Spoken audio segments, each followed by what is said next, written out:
Hey, it's Donnie Cates, and you are watching Mint Collectibles.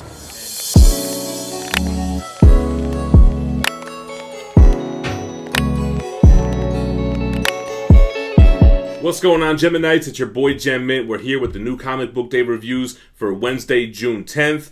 This was an amazing week for comics. So many great issues came out this week. It was kind of hard for me to make a choice for pick of the week. So let's get started. If you guys enjoyed these reviews, hit the like, make sure you're subscribed to the channel, and hit the notification bell so you're made aware every time we drop new videos. Really quick, we do have a sponsor here at thatspidermanbooth.com. We've been working with them since December. They have $30 mystery boxes. You're guaranteed 5 comics of retail value. And they have a giveaway prize, which is going to run from today until Saturday. It's a Raw Amazing Spider-Man 7, the second appearance of the Vulture. That's going to be in one of those lucky boxes. Use the code GEMMINT to save $10 when you check out. Also, Street Level Hero is doing an exclusive variant for Venom 26. It's available for pre-order now. This cover has been selling like crazy, and they have a mystery variant, which has been doing even better. Cover has not been revealed, but people are jumping onto that because you never know. It could be something awesome, could be whatever. But there are 2 variants. You could use the code GEMMINT at checkout here for 10% off, and that code is good for life. You could use that every time you order from Street Level Hero. So that's SLHLA.com. Alright guys, so first things first, we're going to jump into the Image books. So Stealth number 2. I absolutely love Stealth number 1. It was like a sleeper book. I picked it up just on a whim because it was a new title that was coming out. Amazing twist ending, and then we got stuck with the pandemic and were left on a cliffhanger for months. Anyway, Stealth 2 finally came out. I love the energy of it. I love where they're going with this book. It's a superhero book, but as an Image indie title, it really works, man. And the dynamic between the son and the father, it's amazing. I don't have the details. It's by Costa, Bella Garde, and Bonvillain. I loved Stealth number 2. It was an amazing book. Alright, Undiscovered Country by Scott Snyder. This is issue 6. And actually, this one is written by 2 people, right? It's Snyder and Soule with art by Kamenkoli. Am I saying that right? Probably not. Marcelo Grassi, Wilson, and Crank. Here's the thing. I'm not really digging Undiscovered Country. I mean, I love Scott Snyder, but I don't know. I just don't like... I can't recall any of the characters, who they are, what the relations are. I get the overall theme here, and it kind of seems like it has very nods to what's happening in in the world right now and social themes. And I'm not really big into that, to be honest. I want to read the comics to escape, and this has that too because it has this kind of time element happening in the States. The borders have been closed off. It's been 30 years, but I think we had a hint that time moves different now in the vortex of this country, and there's these weird mutants and beasts and stuff, but I just don't care about the human characters. I can't recall one of their names. The only thing I can remember is the Destiny Man, and I'm still not really sure what that is. So, I don't know. I'm going to give it a couple more issues. Let's see where it goes. The last one from Image is Decorum. This is issue 2. This is the Jonathan Hickman, arts by Huddleston. And I still don't know what's going on in Decorum, but that's okay. Hickman is universe building. He has the same kind of formula for all the titles that he tackles. I've already read now from him Fantastic Four, Avengers, House of X, and I'm reading this Decorum. And it's the same formulaic thing with the white screen and kind of designating all these different people and factions and universes and planets. I don't really know what's going on. It has this weird kind of storytelling with different artwork when it goes through different things. You have this universe level thing, then you have this mercenary vibe person, which seems to be the main character. It seems like this is going to be a better read in a collected edition because I don't really know what's going on. But I'm going to stick it out with Hickman. I always end up enjoying his stuff. Alright, now let's move over to Boom Studios. We have James Tynion IV with Something Is Killing the Children. This is issue 7. This was a good issue. I really like this series a lot. I always praise it. We have the cave, all the remains of the children being removed, brought into, the gym of a local school. The police are trying to figure out who's who, what piece belongs to what piece. It's crazy, man. Our monster hunter, they sent the higher-ups to come check on her to see if she's able to solve this problem. And we learn a little bit more of the physiology of these monsters, how do you kill them, what can happen to where you can't kill them. So I thought that was pretty interesting. The first trade paperback, I think, comes out today, guys. So if you haven't picked up the singles, I highly recommend Something's Killing the Children. Real quick, I want to give a shout out to Dynamite. They sent me a little care package. I told them I want to get more into Vampirella. I want to learn more about her. So I'm caught up on the current run. I have to read now The Vengeance of Vampirella, but I'm really digging Vampirella, man. She's the overarching story is she's in therapy, and her therapist kind of believes her, but is trying to rationalize everything, even when supernatural stuff's happening right in front of him. So it's a cool dynamic. I dig it. I like the Vampirella character. She's an alien. See, I never even knew that. She sprouts these wings, big bat wings, and I'm really enjoying it. So I'm going to definitely continue to pick up Vampirella and talk about it in the weekly comic book day reviews. And I'm going to catch up on their other titles, Red Sonja, Vampirella, and what's her name from John Carter, Deja Torres. All right, anyway. Marvel is back, baby. Chip Zdarsky, Daredevil 20. This is the conclusion of the Inferno... Yeah, the Inferno Ascension. Anyway, whatever. It's really the conclusion of the entire arc, to be honest. It kind of wraps everything up that's been happening in this amazing run. We had Chip Zdarsky on the show. We did a live interview. Super cool guy. And we were joking around how issue 19 left us on this huge cliffhanger, and we had to wait months and months for issue 20. Man, it delivers. Amazing artwork. I love what he did with the whole, who's on the artwork here? Chichetto, right? With the sonar, Daredevil looking at everybody in sonar, and then looking at their weak points or looking at where their weapons are, and it just kind of has a circular panel with the radar vision. It was awesome. I mean, you have Hell's Kitchen being torn down. You have kind of this new Sinister Six kind of thing, for lack of a better term, with the Rhino, with Stiltman. Who else was in the mix there? Bullseye. You had Kingpin in the mix. You have Typhoid Mary in the mix. So it was really awesome, and I like where they're going now with the new arc. So I'm not going to spoil it, but the last page is going to have some implications for Daredevil moving forward. Great run. I love this one, and this issue did not disappoint. Going over to Marvel, Excalibur 10. Who is this by? Howard. I forget who. Teeny Howard. Marcus 2. Then you had Eric Enciega. Anyway, Excalibur, I'm not really feeling it. I'm really just reading this because I want to just keep on top of the Dawn of X titles. But here we have Betsy Braddock and Jamie Braddock, who I didn't even know is a Omega level mutant, and he could bend reality. His mutant power is basically the Reality Stone, right? So he's really messing with reality, and it's causing paradoxes. It's causing two different Betsy Braddocks. I guess one of them that is just based in Otherworld, and one that's based in London. And then there's a big kind of, I don't know if you want to call it, revelation at the end of this, which I'm not going to spoil. But there is new members of the Great Britain Corps, and it's familiar faces, so that's kind of where they're going with this. But I'm just not really digging this title. Sorry.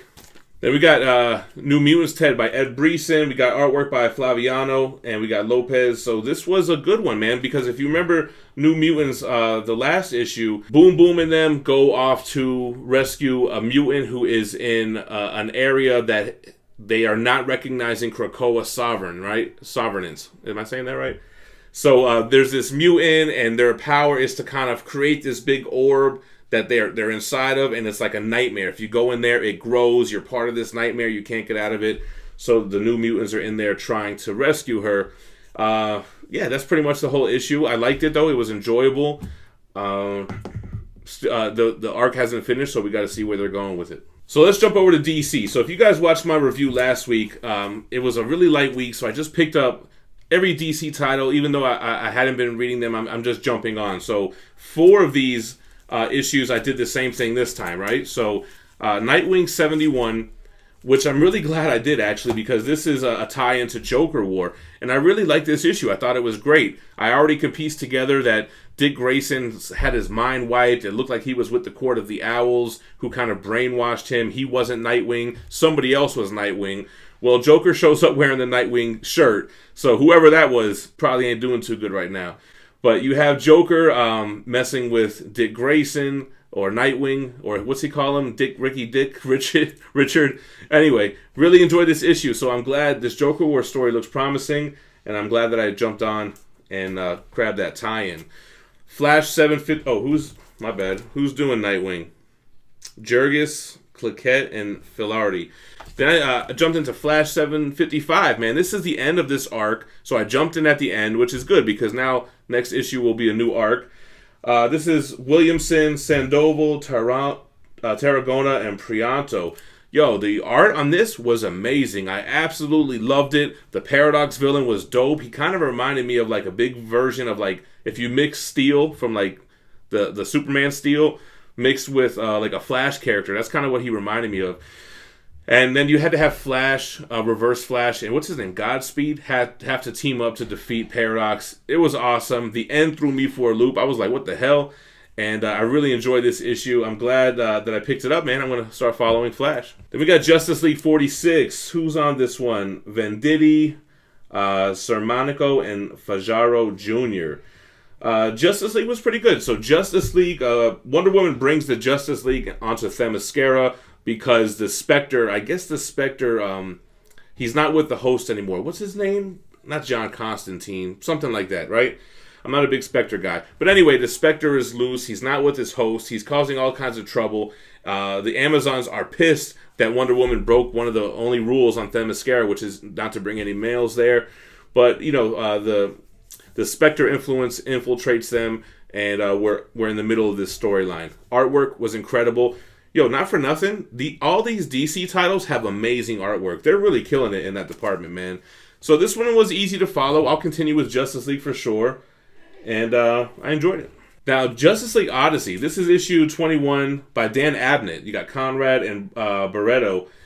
This one is the only one out of these blind jump-ins of this week that I really didn't understand what was going on. But they had a lot of cool stuff with Darkseid. I don't know who the Justice League Odyssey team is. I know Jessica Cruz is a Green Lantern. That's all I know about her.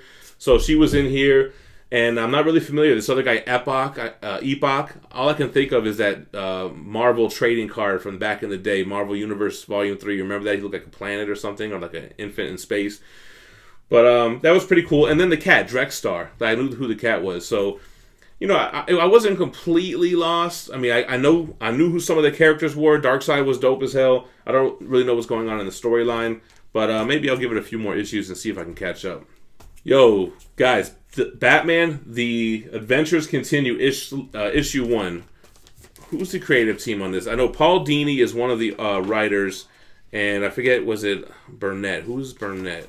Alan Burnett. Ty Templeton's the artist, Monica Kubina's the colorist, Josh Reed the letterer, Dave Johnson did the cover. So basically, this is the Batman animated series in comics, which they've had comics in the 90s as well, but they're picking up on the universe where they left off. And it's awesome, man. I love the artwork, and they're doing things. I'm not going to spoil this, but this was in like a trailer that they're going to have Jason Todd Red Hood in this universe, which they never had in the original one because it was too dark and violent, and his death and him as a character. So he's going to be in here. You got Lex Luthor. You've got Superman. Lex Luthor brings out his suit. Batman's got to bring out his suit. It was dope, man. I really like this issue. I'm excited to continue to read this. As a kid who grew up in the 90s, the Batman animated series was like everything, right? I mean, even as a Marvel fan, loving X-Men and Spider-Man, the Batman animated series was always the best one to me.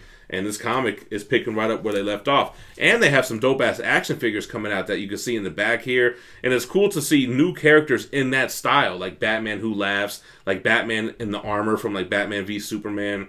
Dope issue. You guys got to pick this up. Batman's Grave, issue 7 out of 12. This is the Warren Ellis book. You got Hitch and Sinclair on the creative team. This was a dope issue, man. So, you know, it's been a big mystery, like who's committing these murders in this story. I like this issue a lot. They kind of show Batman that they're able to get to him, and then Batman turns right around and shows them that he's able to get at them. Like, anyone can get it, right? So, I like where it's going. I got to be careful. I mean, I really can't say much about it without spoiling it.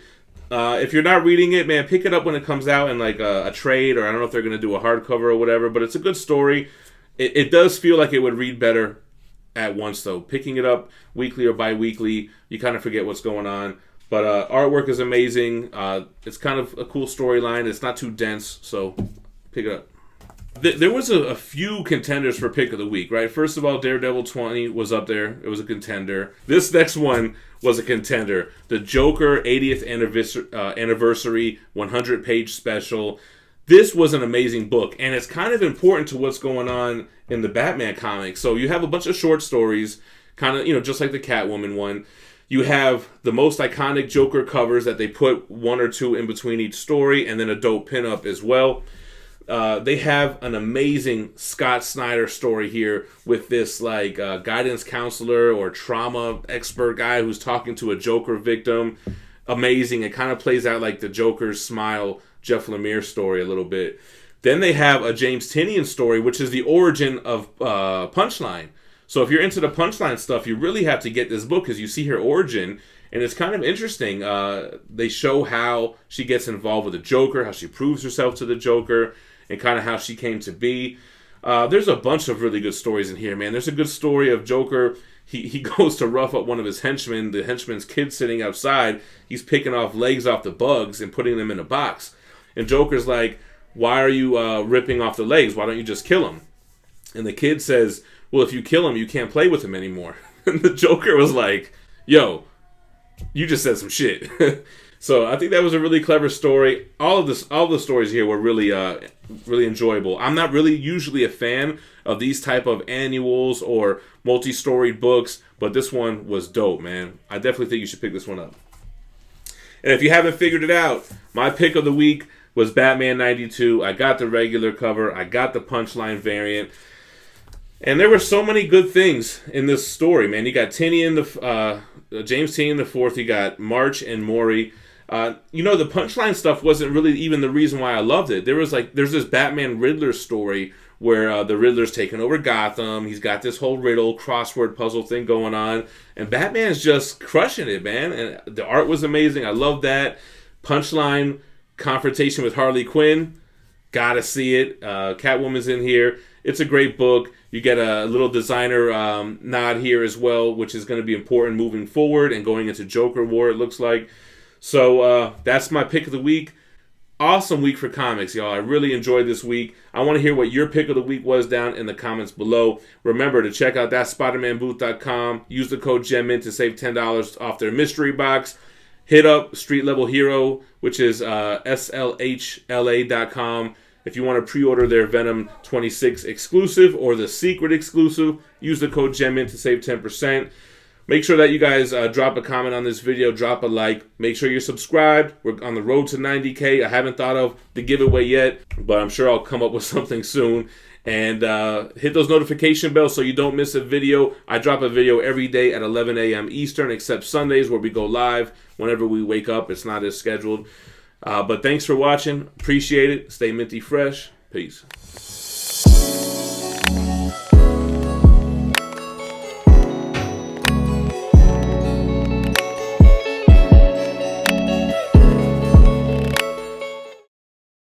And go fuck yourself. I don't know.